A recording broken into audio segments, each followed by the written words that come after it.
What's going on, everybody? Cornerman underscore MMA here, Ryan the Mighty Quinn, UFC 276 in the books. Legendary night, Jessica I and Cowboy Cerrone retire.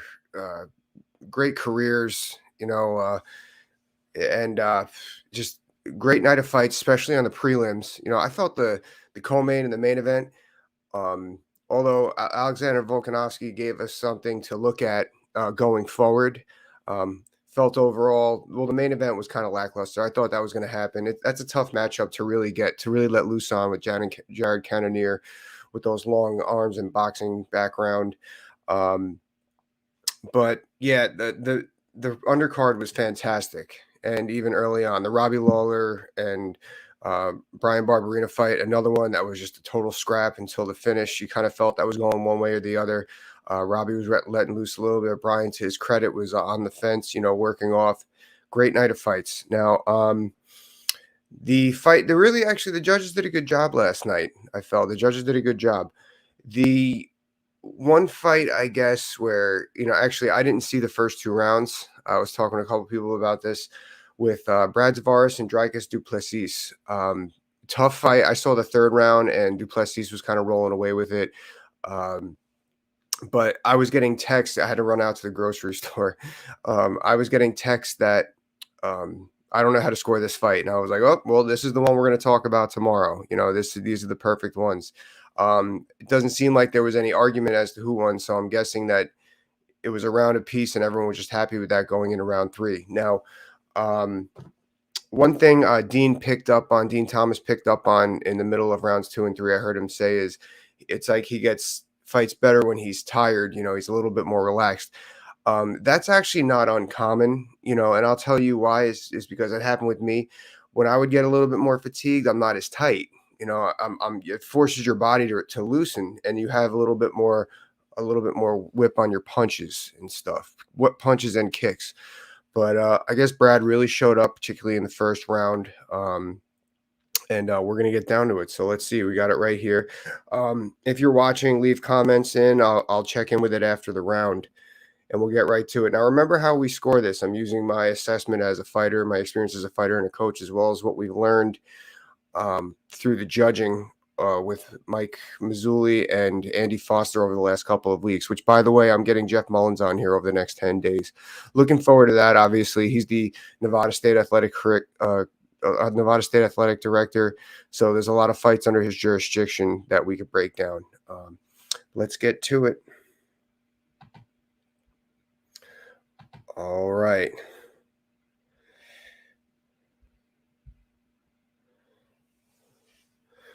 du Plessis looks like he's a cat coming out of the chute. All right, we touch gloves. We take the center. Both guys in the center, feeling each other out.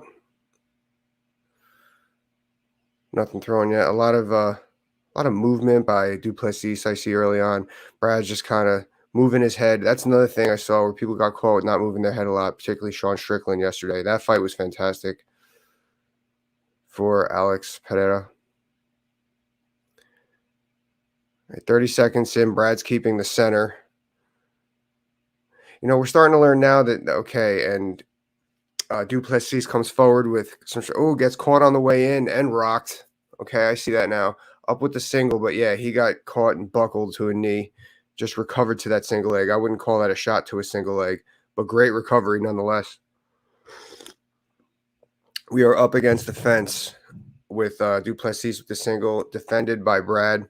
A minute in, I have it Brad's way for the defense with the takedown and buckling him. And remember, it's a damage game, as we learned. It's a damage game. A knockdown and a buckle is damage. Oh, slip on the takedown by du Plessis. Brad lands on top in half guard. Has du Plessis flat on his back. Brad, obviously, as we know, is known for his jiu-jitsu. Popping some elbows and du Plessis, keeping him flat. That is key, is keeping these fighters flat on their back.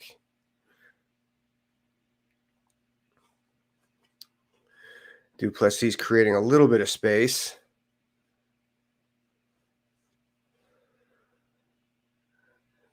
Still, Brad's not giving him anything. 145 in. Brad in total control this round. Popping an elbow. Du Plessis landing some keep busy strikes from the bottom. Nothing dangerous. Du Plessis back to guard. Hip scoots to the fence.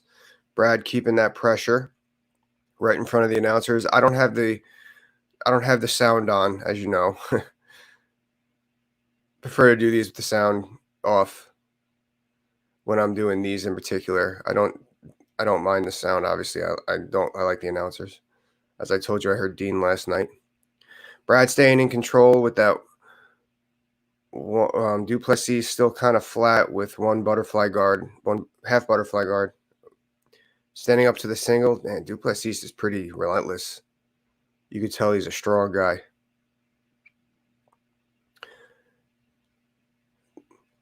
Now we're up against the fence. Du Plessis with the escape. Takedown attempt defended by Brad.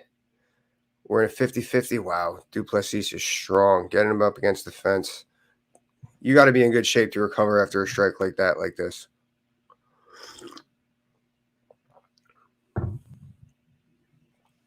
Still holding Brad against the fence, trying to score some knees. Nothing really coming through. Oh, spinning on the way out. Everybody misses. Both take the center. Leg kick landed by Du Plessis. We're in the center. Du Plessis switches to southpaw. Brad goes for a head kick. Doesn't land anything. Another blitz by Du Plessis. Nothing landed. Nice, Brad. Ooh, that was nice. Another buckle by Brad here. Okay. Now, Du Plessis came forward and Brad landed like a counter left hook on his spin out. Buckled him again, and Du Plessis comes up with that single. Man, this guy is in shape. I'm saying the guy I feel is losing the round, and I got to give Brad the credit. He's got a good game plan. It's tough to time those coming in, those left hooks. He watched some tape on this guy, that's for sure. Du Plessis being relentless with this takedown attempt and defended by Brad. I think Du Plessis even had the lock. Now remember, Andy Foster told us that cage control is not a scoring factor. So this is technically just a 50-50 against the cage now that the takedown was defended. Duration and dominance kind of is. If you hold him against the fence, then in theory you're winning. Now Brad has turned him around in the 50-50. Got double unders, just scoring some knees to stay busy with 30 seconds left in the round. Remember, Brad had buckled him twice. Wouldn't call him a drop. Du Plessis did. All right, Du Plessis breaks away. Du Plessis did recover. Spinning back fist by Du Plessis landed. Flurries landed. A winning situation by nice front kick by Brad. Knee by Du Plessis and a right hand by Brad. Great fight. Great first round, but I gotta give it to Brad. He buckled him twice and defended the takedowns. When you defend takedowns, you got to remember you're keeping the fight in an advantageous scoring position on paper for where you're going. And Brad did take advantage of those here. He did score within 5-10 seconds after. Now, it's not to say when you score within when you score, but for me, that's got to be you can't just defend a takedown and do nothing, you know, as we learned. JP, how you doing? Good to see you. Jay. Those need to score points, quick points. Yep, but in close round might be a factor. Yes, I agree. So those knees do score points, but to your point, it's not enough to be a tiebreaker, like you said, because Brad did buckle him twice. Although Du Plessis, man, is he in shape? All right, let's go on to the second round. We won't do round 3. I think it was pretty obvious that Du Plessis won round 3. Both fighters touch gloves, take the center. Both are looking pretty fresh. And this is Du Plessis looking a little looser, like Dean was talking about. Misses with a right, then switches to right-handed. Brad misses with a left kick. Du Plessis lands a body kick. Ooh, Brad lands some 2 hooks from both sides. Slips a right hand by Du Plessis, a left hook by Du Plessis. Du Plessis scores with a 1-2-1 coming forward. Kind of a back away front kick by Brad. Du Plessis doesn't land any takedowns. Now Du Plessis keeping the center, scores a big right hand. that also knocks Brad against the cage, which would be scored as impact, as we learned a couple weeks ago. It's scored as impact or domination. The 3Ds, but one of them could be an I. The DIDs. Oh, and Brad is busted open too. So there's the damage the judges are looking for. There's a cut on Brad's eye that the judges are looking for from that. Oh, a big left landed by Du Plessis. Now remember, there's the damage. So right now this is a minute 10 in. This is Du Plessis' round. Another blitz forward, another strike landed. Brad wipes some blood from his face. Now I wonder if that scores, like how often, if that's new damage. I don't think so. When they keep wiping blood from their face, if it just opens up worse as the round goes on. More questions by the judges that I would love to ask Jeff Mullen on later this week. Stuff we got to be aware of. Spinning back fist by Du Plessis. Doesn't really, leg kick landed by Brad. Leg kick returned and combination returned by Du Plessis. So a minute 45 in this. Ooh, nice big left by Du Plessis. Definitely Du Plessis' round. Body kick absorbed and blocked by Brad. Du Plessis gets caught on the way in when he's trying to blitz. So Du Plessis he's changing his footwork a little bit. Maybe he's getting caught a little bit more. Well, he is getting caught on those 1-2-1s coming forward, long arms. Yeah, Brad's doing a really good job of countering that and timing it. Right body hook landed by Du Plessis in exchange. Brad just lands a right hook and a little flurry. Takedown attempt by Du Plessis, defended by Brad. We're up against the fence with Brad in control. Now we're back to the center. We break away. That blood's coming down a little bit more now by Brad. So that damage is fairly scoreable, I guess we'll say.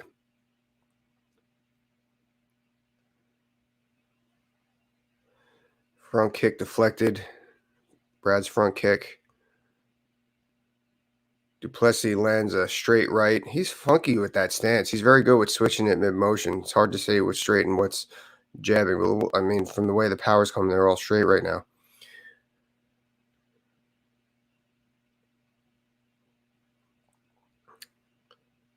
.325 in. I'm going with Du Plessis in this round. Just more landed, the damage. And Brad, actually, there's more output by Du Plessis too. Elbow landed by Du Plessis. There's more output. So that would be more engagement. Ooh, stunned by Brad with a stiff jab on his way in.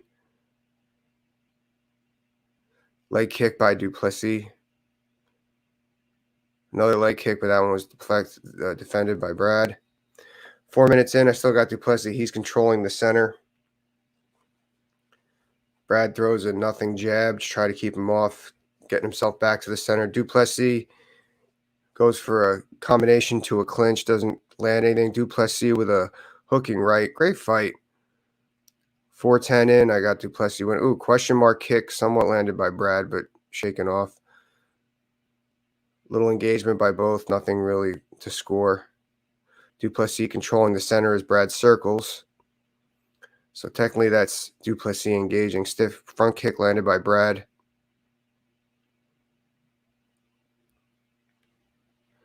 Dricus in the center. Straight right landed by Dricus, and then a jab landed by Brad. Leg kick landed by Brad. Leg kick missed by Du Plessis. Ooh, straight punches landed by both.